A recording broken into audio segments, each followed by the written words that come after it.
Hey everybody, welcome to the Holiday Show. We are at DesignerCon 2017, and we are with somebody that we interviewed last year, Mr. Clay Next himself, Tony Tran. How you doing? Good. Good. How you been? Good, Really man. nervous.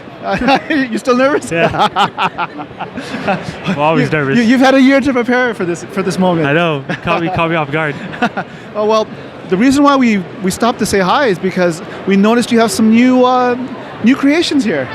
You want to tell us a little? I can walk you through it. Yeah. So this year I decided to switch everything up and rebrand myself to Tranimated, which is the company that I want the influences of illustration more than realism.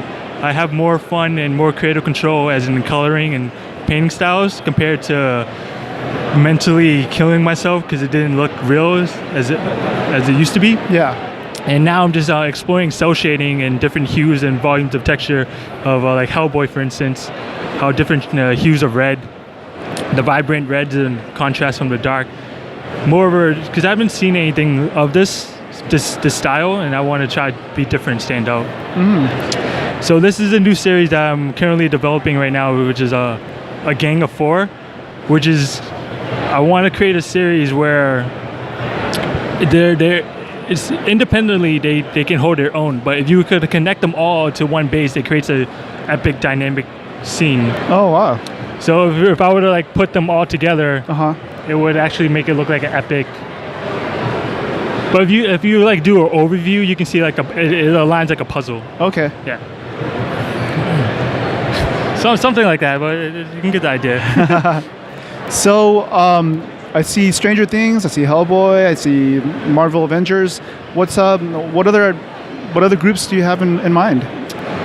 Yeah, in the future, so he's the first one of the next one. Yeah. So the next gang of 4 is going to be all 4 of them in Ghostbusters. Okay, and for our audience who aren't listening or looking at the video, we're sort of explaining, showcasing the Stranger Things, the Ghostbusters costumes. I guess Dustin and that's all Dustin, right? Or is that? It is all Dustin. Okay. One was the OG Dustin with the hat and his tooth. Oh, right. Oh, there you go. Yeah, you zoom in. Oh, okay, look, he doesn't have teeth in this one. Yeah. That's season 1. That's dope. Has that proton pack. That's pretty cool. Obviously, you saw the whole Stranger Things already, 2nd season? Yeah, man, I love it. Yeah, I think I binge watched like in 2 days. Yeah, me too. Yeah, we binged it. How you feel about episode 7 though? No spoilers, but which one was episode 7? How they pivot everything that L. Oh, when she goes all punk and everything. Yeah. Oh, that was interesting. I felt that. To be honest, it kind of didn't go with the rest of the series. I know. It's like a random filler episode. Yeah. So I guess my feeling is that they're going to bring some of those characters back probably in the future. That's what I was thinking. I was thinking it was going to pivot to like a spin-off with her, 8. Yeah, I mean, there's other numbers out there, right? Gotta catch them all. It's like Pokemon. You're known for making your was a Tranimated series, right? Yes. So and it comes in 3 different stages, from what I remember. Yes. So I guess we can sort of showcase. You have like the what do you call them? So this is the illustrative regular one. Okay. And this is the new one that I'm debuting this weekend, which is like the giant version of this one. Okay. More of a dynamic pose and a static figure. Yeah. So basically, from our listeners, if you remember from our last episode that we had you on last year, is that basically these are sort of bases that people can start with to create their own creations, correct? Correct. Cool. And you can actually see the process of how it actually worked out. Nice. Those are awesome. Thank you.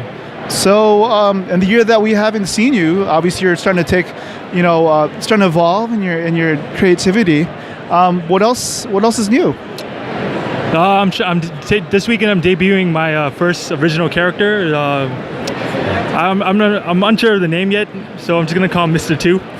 Mr. what? Mr. 2. Oh, Mr. 2. Oh, number 2. Like number 2 pencil. Got it. Awesome. Oh. So it's more of a cell shading character, but this is the character that I created in college. So probably like a few years back. But it's more so like the struggle of creativity, as in this generation with kids using technology like iPads, and they're not creatively stimulating their brain instead of they're playing a game. So this is more so of like a neglected pencil being like broken down, and like people like name calling it, like stuff like that.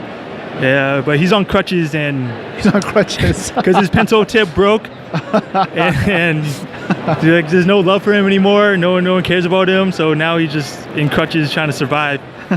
And hopefully, so the reason for this is I want people to see it, and when they buy it, it inspires them to create more, or just in general, just to create.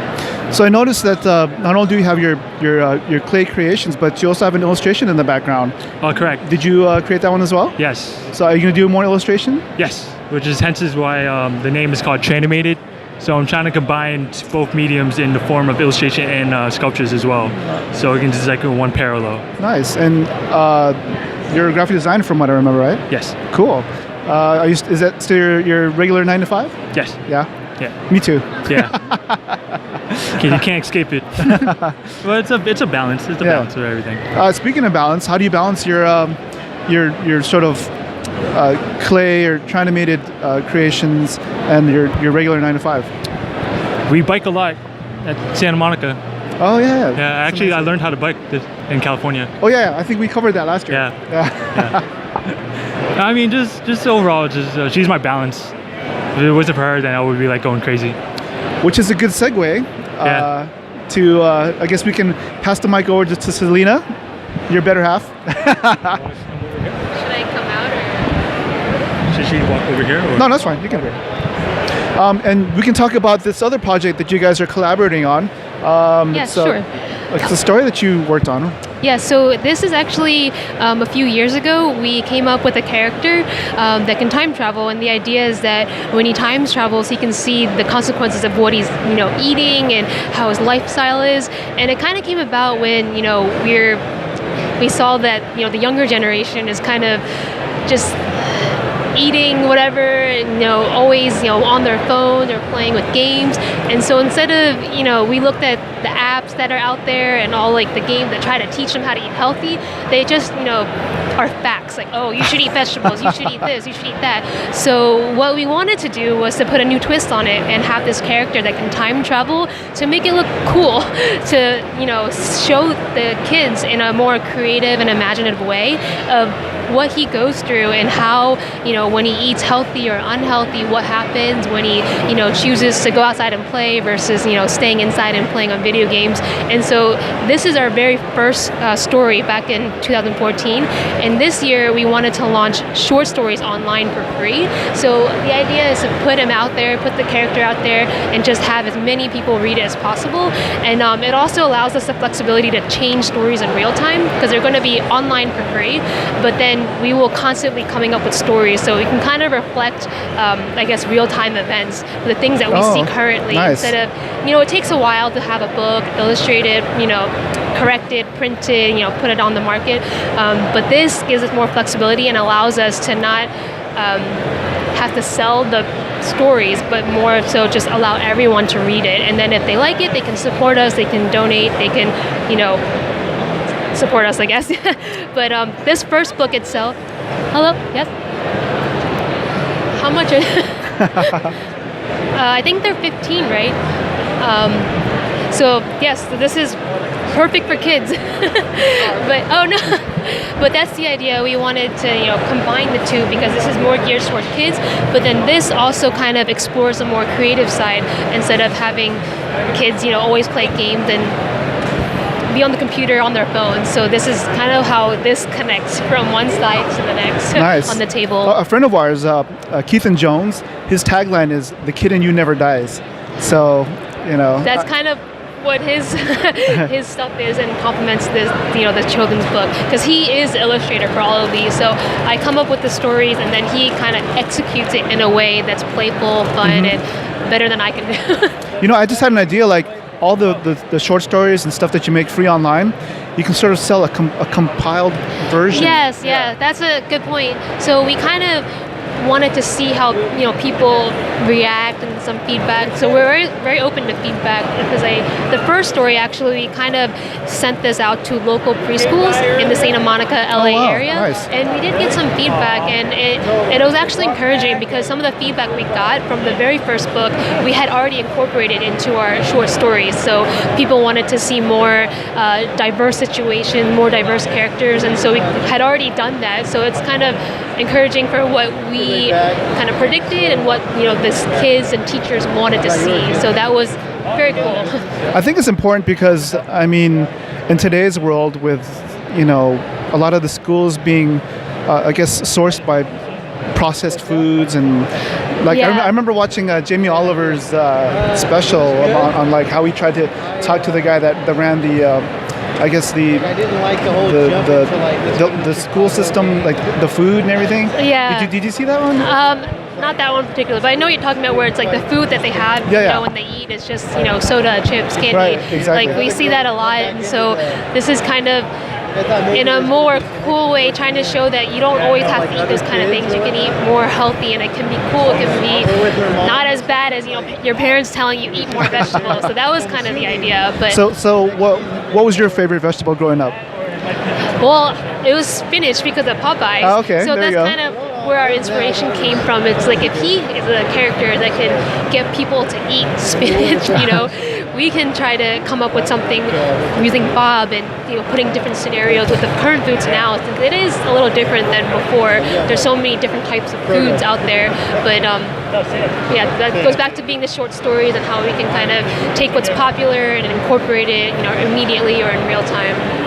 So I'm curious, like, where did the initial idea for Bob come from? I just kind of came up with this character. It's like, how can we show kids in a more fun, not strict way of eating healthy? So it's a combination of that Popeye's character, and then also with the resurgence of all the superhero characters, because kids love superheroes and they adore them. They try to emulate them. Yeah. So why can't we do that, but in a more healthy way? So that kind of like merged together a few years ago. Yeah. So obviously this is a book about eating healthy. When you want to sort of celebrate, what is the celebration meal like? You mean in terms of being maybe a little bit unhealthy? Like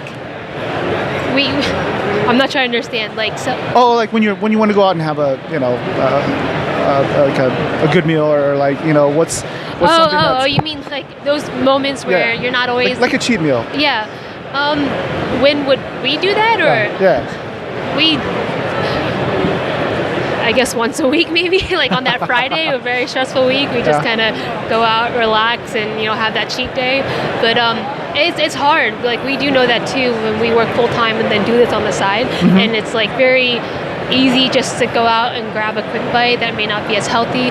So we know it's hard. It's hard to maintain. Yeah, my friend, he goes by the moniker The Mighty Jerd. It's sort of like Jerd and Nerd put together. Okay. Jeff Muller is his name. But he sort of operates on the principle of the 80-20 rule. So pretty much you eat cleanly, 80% of the time, and that 20% of the time is when you can sort of, cut loose and have fun. So, but if you do that on a consistent basis, you should have everything in moderation, right? Exactly. Yeah. So speaking of balance, it seems like you guys sort of balance each other out pretty well. What are some other projects that you two are sort of have in the pipeline?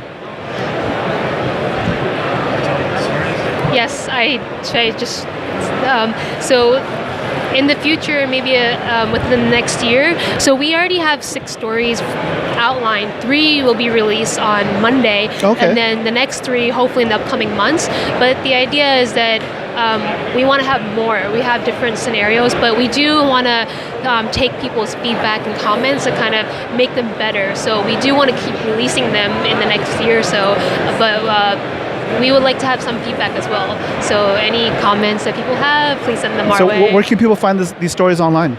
Where can people find the stories online? On our website. So we're on Facebook and Instagram, and our website is bobtimetraveler.com.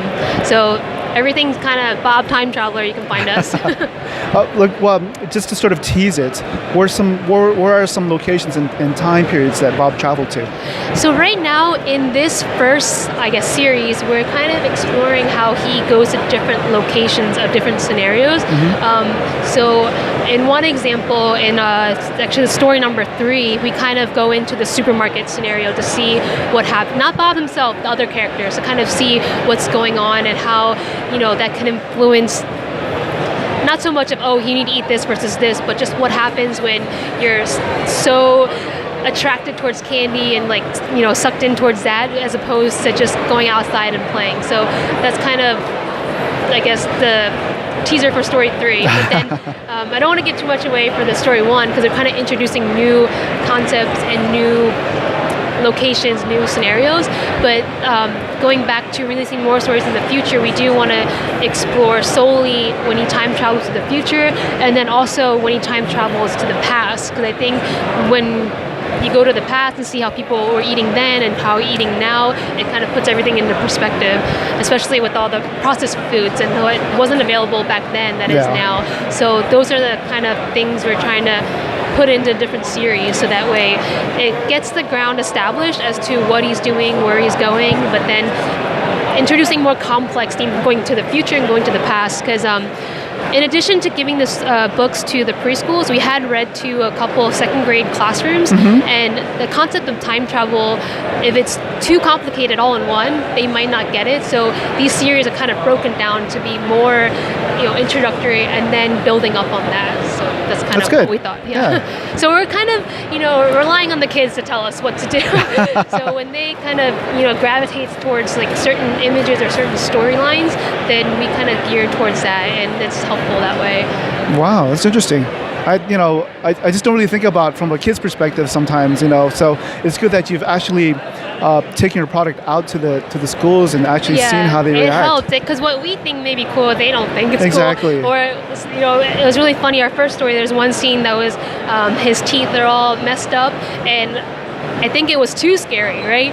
When we turned the page, they were like what happened? So I think he made it a little bit less scary for the kids. But that was funny because we didn't think it would have that effect. So it was really interesting to see certain things that they grabbed right away and certain things that they didn't, that we can tweak to make it more clear or more friendly to them. So nice. Well, thank you for your time, and we'll definitely put the link to your website on the show notes. Yes. And I guess we'll wrap it up with Tony really quick. So next year, Tony, when we see you at DesignerCon, we're going to see some Tranimated versions of Bob, right? Yeah, coming soon. Everything Bob. So, is there anything that you'd like our audience to know about that we missed? Just keep creating. Just keep making art. At the end of the day, just do what you love to do. Where can people find you online? My Instagram is Tranimated, and Facebook as well. Cool. Well, thanks again. It's good seeing you. Thank you so much. Yeah. And I'm always happy to see you, man. Yeah, we're looking forward to what you guys create next. All right. Peace. Cheers. Talk to you later.